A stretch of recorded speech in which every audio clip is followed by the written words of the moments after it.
Welcome, everyone. Today, we are going deep, diving into one of the strangest and most fascinating corners of history, the world of alchemy. But we're not talking about turning lead into gold. No, this is about a secret code for transforming the human soul, and the key to unlocking it all is a single symbolic figure, Adam. So let's get into it. Right off the bat, here's the central mystery we're tackling. Why on earth did the alchemists, these brilliant, strange proto-scientists, believe that the secret to their great work, the creation of the legendary Philosopher's Stone, was hidden inside the first man? Now get this. They weren't talking about a literal historical person. Adam was a symbol, a kind of psychological map. So the real question is, what did he represent that was so absolutely essential to this cosmic mission? To even begin to wrap our heads around that, we have to understand this one absolutely foundational concept, the prima materia, the first matter. You see, alchemists were convinced that underneath everything we see, rock, water, air, us, there was a single, chaotic, primordial gunk that everything came from. It was this formless potential that held all opposites within it. Finding it, well, that was the first and maybe the hardest step of the whole journey.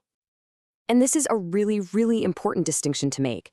The alchemists weren't obsessing over the atom from the book of Genesis, the first sinner. For them, Adam was the prima materia. He was a symbol for the raw, messy, undifferentiated stuff of the human soul. He wasn't the story of the fall, he was the map for transformation itself. Okay, so let's break down this first phase. What does it actually mean for Adam to be the raw material, the starting point of this whole great work? The alchemists pictured Adam as a piece of that original chaos, what they called the massa confusa, the confused mass. They said he was made of all four elements: earth, water, fire, and air. In other words, he was a microcosm, a complete little world that had everything inside it, but it was all jumbled up. You had darkness and light, male and female, spirit and body, all mixed together in this state of pure, totally unrealized potential. And one of the most powerful images they used is this idea of Adam being created as a lifeless statue. Think about that. He was the perfect vessel, the complete package of raw material, but he was inert. He was just sitting there. The alchemist's job, the great work, was to breathe life into that statue, to set it in motion and begin the incredibly difficult work of transformation. This really drives home that idea of containing all opposites. The alchemist Gerard Dorn wrote this incredible line: "The stone was called Adam, who bore his invisible Eve hidden in his body." So before the split, Adam was androgynous. He contained his feminine other half right there inside him. And this isn't just about male and female. It's about the union of all dualities before they get ripped apart into conflict. It was a single whole substance. But here's the thing. You can't transform something that's already whole and perfect in its potential. For the great work to actually begin, that raw material, that statue, had to go through a crisis. It had to fall. It had to break down. It had to descend into total darkness. This stage has a name: the negrito, the blackening. It was a process of, rot and decay, where everything dissolved back into that original, dark, formless state. Psychologically, you can think of it as facing your own shadow. It's that painful, difficult, but absolutely necessary moment where you have to confront your own failures, your own darkness, your own despair. And this state of suffering was actually personified by this really fascinating character from alchemical writings, the Black Shulamite. She comes from the biblical Song of Songs, and she represents the soul, the earth itself, that's been stained black by sorrow and sin. She's grieving her separation from the divine, and she is the living embodiment of the pain of the negrito. And listen to this quote from an old alchemical text. It just perfectly captures the agony of this phase. The Shulamite says, "I must be fixed to this black cross, that my blackness may depart." It's literally a crucifixion. It's about being torn apart by these warring opposites inside you, a kind of suffering that feels like the end, but is actually the only way to get purified and eventually be reborn. So, after hitting rock bottom, after that descent into total darkness, that's when the real work begins.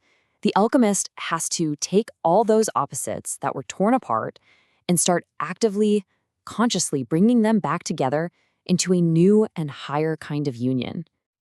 And this stage is called the conjunction, or my favorite, the sacred marriage.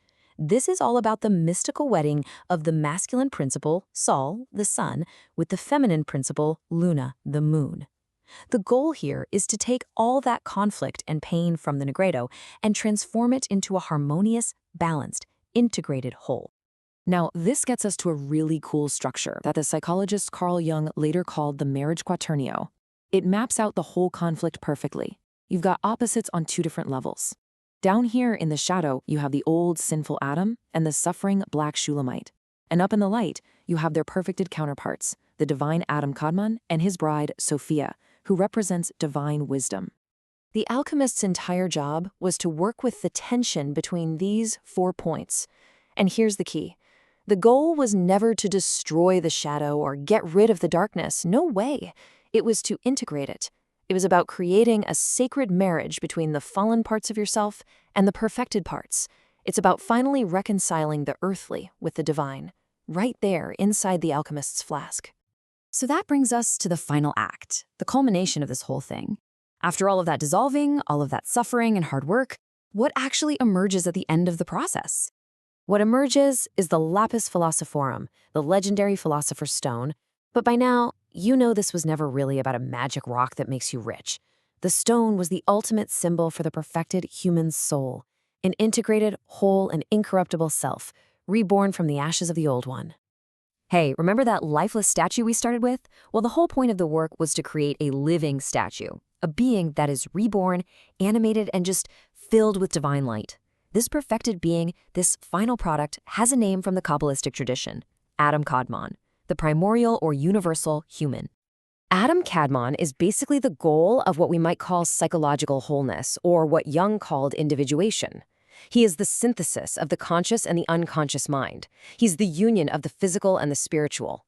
He is the archetype of the capital S self, the inner, universal human, finally realized and brought into the light through all that long, hard alchemical labor. And so that leaves us with this one last thought to chew on. If the alchemical atom is just a symbol for the microcosm, for the raw potential of any human psyche, then maybe all this strange, coded ancient language isn't just some historical curiosity. Maybe the alchemist's great work, that journey through darkness, the struggle to unite your opposites, and the birth of a more whole self, is actually a map for a journey that in some way, every single one of us is called to take.